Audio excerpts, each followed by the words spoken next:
നവരാത്രി പ്രമാണിച്ച് അമ്പലത്തിൽ പരിപാടിയുണ്ട്. അപ്പോൾ ഞാനും പൊന്നും ദേവസ്വം കൂടിയാണ് പോകുന്നത്. വീട്ടിൻ്റെ അടുത്തുള്ള കളിയാമ്പള്ളി അമ്പലത്തിലേക്കാണ് പോകുന്നത്. അപ്പോൾ ചെറുതായിട്ട് മഴ പെയ്യുന്നതുകൊണ്ട് ദേവസ്വന് ഹെൽമെറ്റ് വെച്ച് കൊടുത്തു. അവന് പാകമൊന്നും ഉണ്ടായിരുന്നില്ല. പിന്നെ ഞങ്ങൾ അഡ്ജസ്റ്റ് ചെയ്തങ്ങ് ഇട്ട് കൊടുത്തു.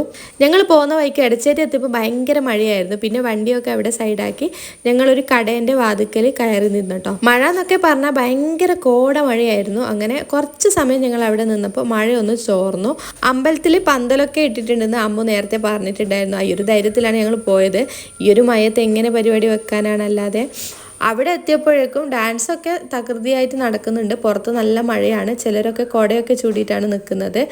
ഞങ്ങളും ചെറുതായിട്ട് നനഞ്ഞിട്ടുണ്ടായിരുന്നു. അതൊന്നും വകവെക്കാതെ പിന്നെ പരിപാടിയൊക്കെ കണ്ടു. ദേവൂസ് ഇങ്ങനെ ഏന്തി നോക്കുന്നത് അമ്മുവിൻ്റെ ഡാൻസ് തുടങ്ങിയോന്നാണ്. അപ്പോൾ കുട്ടിക്ക് മര്യാദയ്ക്ക് കാണാൻ പറ്റുന്നൊന്നും ഉണ്ടായിരുന്നില്ല. നല്ല നാളുണ്ടായിരുന്നു. പിന്നെ ഞാൻ ദേവൂസിനെ മടിയിൽ ഇരുത്തിച്ചു. അങ്ങനെ കുറേ ഡാൻസൊക്കെ കഴിഞ്ഞപ്പോൾ പിന്നെ അമ്മുവിൻ്റെ ഡാൻസ് എത്തി കേട്ടോ. അപ്പോൾ ഇതാണ് കേട്ടോ അമ്മുവിൻ്റെ ഡാൻസ്. അപ്പോൾ നല്ല രസമുണ്ടായിരുന്നു. എല്ലാ ഡാൻസും അടിപൊളിയായിരുന്നു. അങ്ങനെ ഞങ്ങൾ അതൊക്കെ ആസ്വദിച്ചു.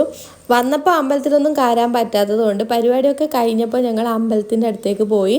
അപ്പോൾ ഫുൾ അലങ്കരിച്ചിട്ട് അടിപൊളിയാക്കിയിട്ടുണ്ടായിരുന്നു. പിന്നെ അവിടെ പോയി പ്രാർത്ഥിക്കുകയൊക്കെ ചെയ്തു. കുറേ നേരം അവിടെ നിന്നു കേട്ടോ. നടയൊക്കെ അടച്ചിട്ടുണ്ടായിരുന്നു. എന്നാലും ഞങ്ങൾ കുറച്ച് സമയം അവിടെ നിന്നു. പിന്നെ കുറച്ച് വീഡിയോസും ഫോട്ടോസൊക്കെ എടുത്ത് അവിടെ നിന്ന് പോന്നു. പിന്നെ വീട്ടിലേക്ക് പോന്നു. ഏകദേശം സമയം 1 മണിയൊക്കെ ആയിട്ടുണ്ടായിരുന്നു. അടുത്ത മഴേൻ്റെ മുമ്പ് വീട്ടിലെത്താമെന്ന് വിചാരിച്ചു എല്ലാവരും തിരിച്ചു പോവുകയാണ്.